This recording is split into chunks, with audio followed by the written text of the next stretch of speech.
Hello बच्चों, आपका स्वागत है मेरे चैनल में। आज हम लोग पढ़ेंगे सूर्यकांत त्रिपाठी निराला द्वारा रचित बादल राग। चलिए बादल राग पद्यांश पढ़ते हैं। झूम झूम मृत गरज गरज घनघोर, राग अमर अंबर में भर निज रोर। झर झर झर निर्झर गिरसर में, घर मरु तरु मर मर सागर में। सरित तड़ित गति चकित पवन में, मन में बिजन गहन कानन में। आनन आनन में रव घोर कठोर, अमर राग अंबर में भर निज रोर। चलिए इसके शब्दार्थ देखते हैं। अंबर माने आकाश, रोर माने शोर, निर्झर माने झरना, मरु माने रेत, तरु मरमर माने वृक्षों की मरमर आवाज़, तड़ित माने बिजली, विजन माने सुनसान, कानन माने जंगल, आनन माने चेहरा और रब माने ध्वनि। कवि ने बादलों का आह्वान करते हुए प्रार्थना की है कि वे धरती पर बरसकर उसे जल से सिंचित कर दें तथा संपूर्ण प्रकृति को अपने कोमल और गंभीर स्वरों से भर दें। चलिए बच्चों व्याख्या देखते हैं। कैवर निराला जी बादलों का आह्वान करते हुए कहते हैं कि हे बादलों, झूम झूम मृद गरज गरज घनघोर। हे बादलों, अपनी मस्ती में झूमते हुए तुम अपने कोमल स्पर्श से घनघोर गर्जन करते हुए अमर राग अंबर में भर निज रोर, संपूर्ण वातावरण में भर दो। है ना कि हे बादलों, अपनी मस्ती में झूमते हुए तुम अपने कोमल स्पर्श तथा घनघोर गर्जना से संपूर्ण वातावरण को भर दो। अपने शोर से आकाश में अमर संगीत भर दो। राग अमर यानी अमर संगीत, अंबर में आकाश में भर दो।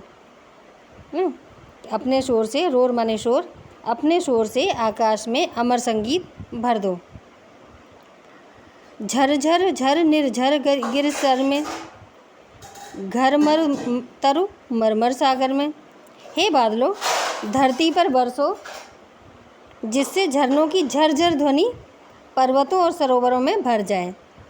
है ना, झर झर झर निर्झर गिर सर में, कि हे बादलों धरती पर बरसो जिससे क्या हो, झरना, निर्झर झर झरना, निर्झर माने झरना यानी कि झरना की झरझर ध्वनि कहाँ, गिरी और सर, सर माने सरोवर, गिर माने पर्वत, पर्वतों और सरोवरों में भर जाए। सरित तड़ित गत चकित पवन में, मन में विजन गहन कानन में। सरित यानी सरताएं और सरोवर जल से परिपूर्ण होकर सरसता का संचार करें। हे बादलों, तुम अपने स्वर से, अमर संगीत से प्रकृति के कण कण में नव जीवन का संचार कर दो। है ना, जिससे प्रत्येक घर उसी स्वर लहरी से ध्वनित हो उठे। तुम बरसो जिससे मरुस्थल के हरे वृक्ष, जो वृक्ष हैं वो हरे भरे होकर मरमर ध्वनि करते हुए लहराने लगे। मन में विजन गहन कानन में, आनन आनन में रव घोर कठोर, राग अंबर में निज रोर। आनन आनन में रव घोर कठोर, राग अमर अंबर में भर निज रोर।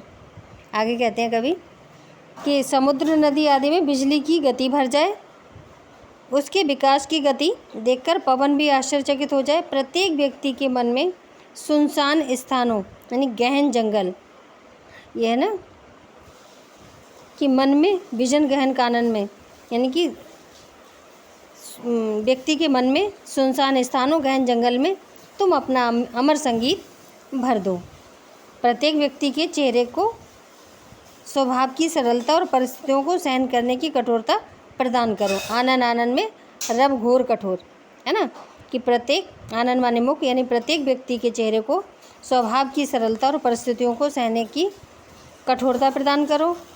राग अमर अंबर में भर निज रोर, तुम ऐसा मधुर और अमर संगीत पैदा करो जो संपूर्ण आकाश में भर जाए। चलिए एक बार फिर देखते हैं व्याख्या। कविवर निराला जी बादलों का आह्वान करते हुए कहते हैं कि हे बादलों, अपनी मस्ती में झूमते हुए तुम अपने कोमल स्पर्श तथा घनघोर गर्जना से परिपूर्ण वातावरण को भर दो। अपने शोर से आकाश में अमर संगीत भर दो। हे बादलों, धरती पर बरसो, जिससे झरनों की झरझर ध्वनि पर्वतों और सरोवरों में भर जाए। सरिताएं और सरोवर जल से परिपूर्ण होकर सरसता का संचार करें। हे बादलों, तुम अपने स्वर से, अमर संगीत से प्रकृति के कण कण में नव जीवन का संचार कर दो, जिससे प्रत्येक घर उसी स्वर लहरी से ध्वनित हो उठे। तुम बरसो, जिससे मरुस्थल के वृक्ष हरे भरे होकर मरमर ध्वनि करते हुए लहराने लगे। समुद्र, नदी आदि में बिजली की गति भर जाए। उसके विकास की गति देखकर पवन भी आश्चर्यचकित हो जाए। प्रत्येक व्यक्ति के मन में सुनसान स्थानों, गहन जंगलों में तुम अपना अमर संगीत भर दो। प्रत्येक व्यक्ति के चेहरे को स्वभाव की सरसता और परिस्थितियों को सहन करने की कठोरता प्रदान करो। तुम ऐसा मधुर और अमर संगीत पैदा करो जो संपूर्ण आकाश में भर जाए। चलिए बच्चों, अब काव्य सौंदर्य देखते हैं। प्रस्तुत पद्यांश में कवि के लोक कल्याणकारी भाव प्रकट हुए हैं। कवि की कामना है कि बादल बरसकर सृष्टि को नवीन शक्ति और विकास की गति प्रदान करें। प्रवाह युक्त भाषा, उपयुक्त शब्द योजना, भावात्मकता तथा संगीतात्मकता के कारण वर्ण विषय आकर्षक और प्रभावशाली बन गया है। यहाँ बादल क्रांति के संदेशवाहक के रूप में प्रस्तुत हुए हैं। कवि की कामना है कि जर्जर समाज में क्रांति के मेघ पूरी शक्ति से गर्जन करते हुए बरस पड़ें। भाषा परिनिष्ठित खड़ी बोली, अलंकार बीपसा, अनुप्रास पुनरुक्ति एवं मानवीकरण है। रस वीर, शब्द शक्ति लक्षणा, गुण ओज। आशा है बच्चों आपको ये पद्यांश अच्छा लगा होगा, समझ में आया होगा। प्लीज़ हमारे चैनल को सब्सक्राइब कीजिए, लाइक कीजिए एंड शेयर कीजिए। बहुत बहुत धन्यवाद।